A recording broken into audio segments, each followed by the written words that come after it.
Ce chiour est dédié par un certain donateur pour la cause que le Rav voudra sans besoin de citer. Alors qu'est-ce que je veux? Je veux que Dieu ait pitié de son peuple et amène la Géoula rapidement. Amen Berachamim. Amen. Alors aujourd'hui nous sommes encore quelques heures la Iloula de Or HaChaim HaKadosh, Rabbi Chaim Ben Attar. Donc je vais parler un peu de comment puis-je oser parler de ce Kadosh Elyon. Ceux qui vont sur la tombe du Or HaChaim HaKadosh verront que la majorité des gens qui vont là-bas, ce sont des chassidim. Or, c'est un rabbin du Maroc, les chassidim viennent de Pologne. Où est le rapport? C'est vrai qu'aujourd'hui, dans le mouvement de Breslev et de Chabad, il y a beaucoup plus de Nord-Africains que d'Ashkenazim, mais néanmoins, à Jérusalem, c'est des chassidim des générations de monde ashkénaze qui vont sur la tombe du Or HaChaim HaKadosh. Et c'est tout à fait anormal. La raison est la suivante, c'est que le Baal Shem Tov, donc le grand initiateur du mouvement de la Chassidout, à un moment, il a fait une Sheltedaim à Souda Shlishit, et il a dit Ner Ma'arivi Kaba, la bougie du monde occidental s'est éteinte. Il parlait de Or HaChaim HaKadosh. Il y a un secret très très très grand de Kabbalah que un par génération sait, le secret de Sheltedaim. Et quand il a fait une Sheltedaim, tout coup, hop, il a compris le secret, donc il en déduit. Il savait que le seul qui possédait ce secret, c'était le Rabbi Chaim Ben Attar, Zatzal, donc il a compris qu'il était décédé, effectivement ce fut le cas. C'était un homme d'une sainteté extraordinaire. Pour vous dire, c'est connu que c'est très très bien que si quelqu'un a une relation avec sa femme, qu'il aille au mikvé. Position nocturne, encore plus. Or HaChaim HaKadosh, chaque fois qu'il allait uriner, il allait au mikvé.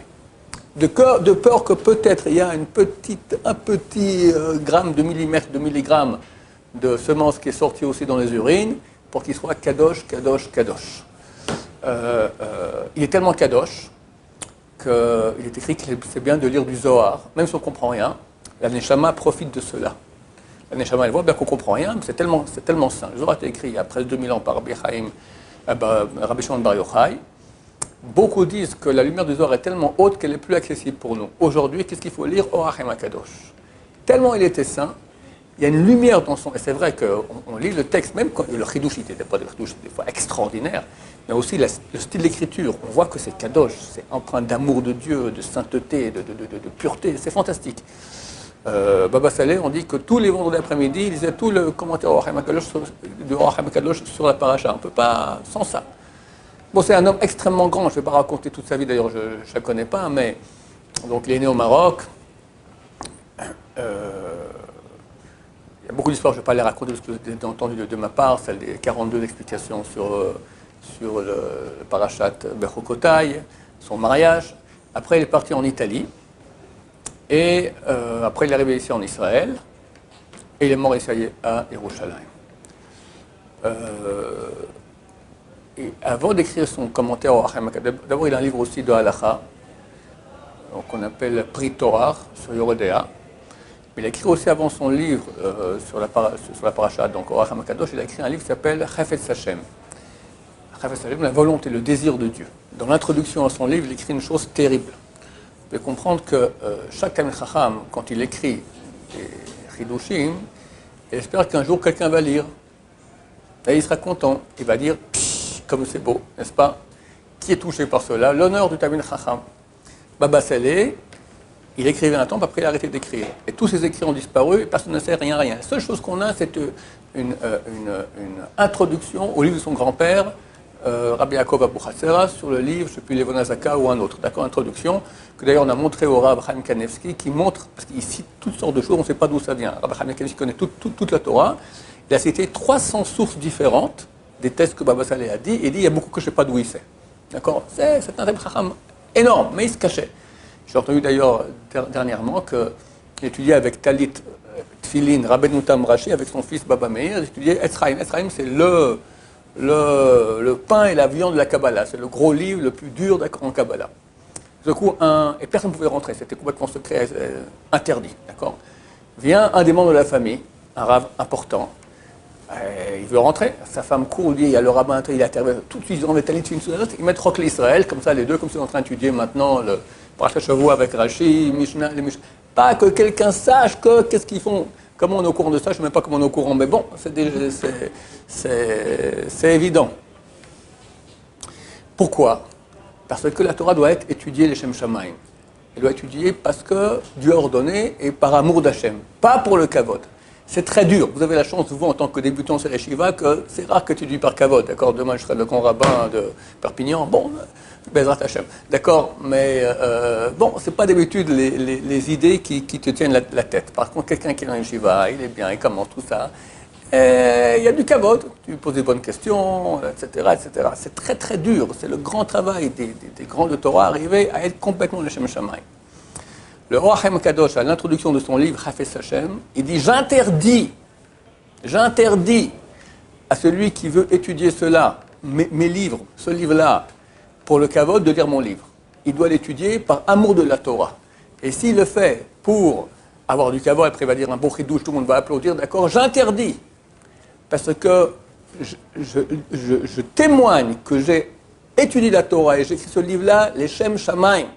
C'est pour ça que je l'appelle Hafez Hashem, désir de Dieu, parce que c'est ainsi que le désir de Dieu, qu'on étudie, qu'on enseigne la Torah par amour d'Hachem, et rien de plus. C'est extraordinaire un degré pareil, extraordinaire.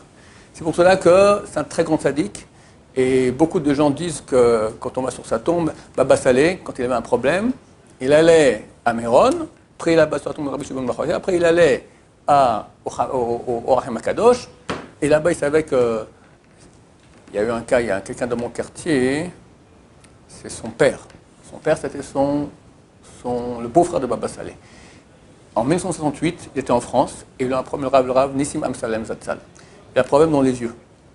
Et il commençait, maintenant, c'était en mai 68, la France était comme une mayonnaise, d'accord, impossible, rien du tout.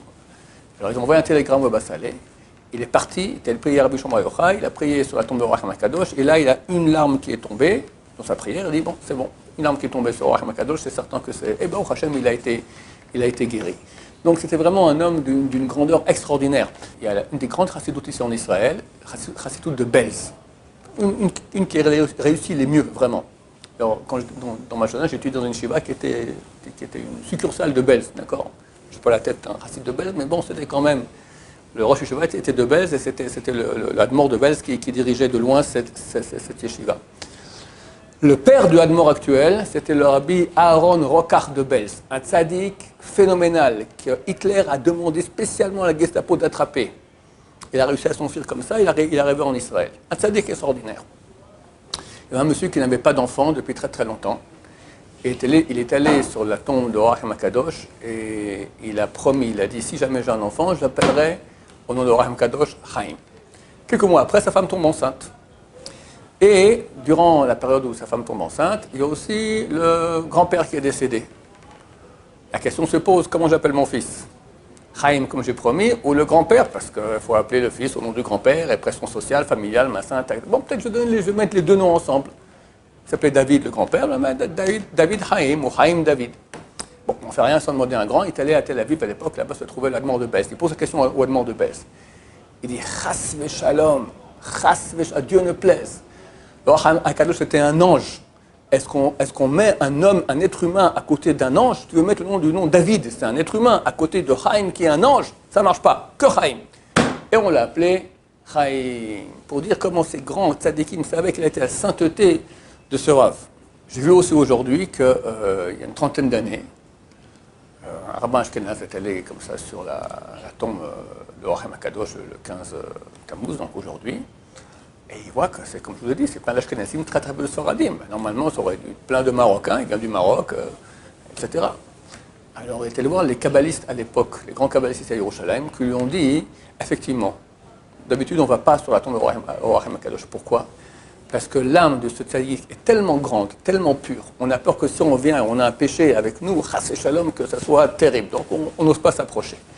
Aujourd'hui, tellement de gens vont, etc. Donc, ça devient plus à la mode. Et bon, il semblerait qu'il y a beaucoup de Sfaradim aussi qui y vont. Mais regardez, la peur. Il y avait le plus grand kabbaliste, Sfarad, enfin, les plus grands kabbalistes sont d'habitude Sfarad, d'accord, de la génération passée. Un jour à Pourim, j'étais à l'Arabe Nissan Bachar, je lui ai dit, Kvodarav, dites-moi qui est le kabbaliste sur qui on peut compter, c'est le top, vraiment vrai comme il faut bien. Le Rav il me dit rien. Et je commence toute la liste des rabbins que je connais. Et le Rav comme ci, le Rav comme ci, le Rav comme ça. Il ne me dit rien. Les codes arabes, donnez-moi un nom. C'est marqué à Pourim, tout ce qui tend la main, on lui donne. C'est marqué pour la Sedaka, d'accord? Je tends la main, donnez-moi un nom. Il m'a dit le Rav Sasson Mizrahi. Vous connaissez? Archi inconnu, va sur Google, on ne connaît pas. Le plus grand kabbaliste de la génération passée. Effectivement, mais comme les vrais kabbalistes, la vraie Kabbalah, c'est caché, caché, caché, caché. Combien de gens m'écrivent, j'aimerais apprendre la Kabbalah, machin, tout ça, ils vont sur Internet. C'est tout sauf la Kabbalah. La Kabbalah, c'est secret. Un secret qui est connu, c'est plus un secret, c'est plus le Kabbalah. Mais c'est un vrai, grand, caché, caché, caché, caché.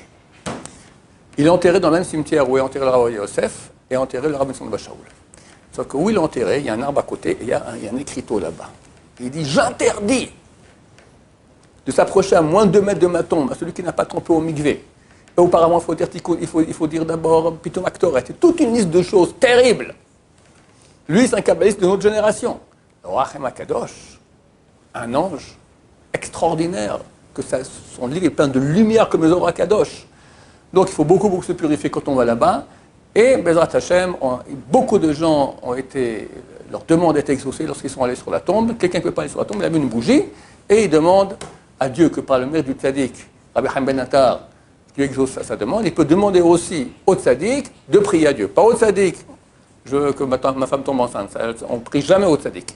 On demande au tzaddik de prier à Dieu, que par son mérite, Dieu écoute nos prières. Bezrat Hashem, que par son mérite, il a tellement attendu la Géoula. Il a attendu extrêmement la Géoula. Il écrit dans son livre combien de temps déjà on attend. Il fait le compte, c'était en 1700 et quelques, je suis d'accord. Regarde combien de temps parlait passé. Et là, on est toujours. Bezrat Hashem, très bientôt. Ah, et en plus, c'est intéressant, dans son livre, Or Chaim Akadosh, il parle du Mashiach qui s'appelle Chaim. Comme ça, il écrit. Est-ce que c'est lui? Il y en a qui disent qu'il devait être Mashiach. Peut-être oui, peut-être non. Baruch Adonai, l'olam, amen, amen.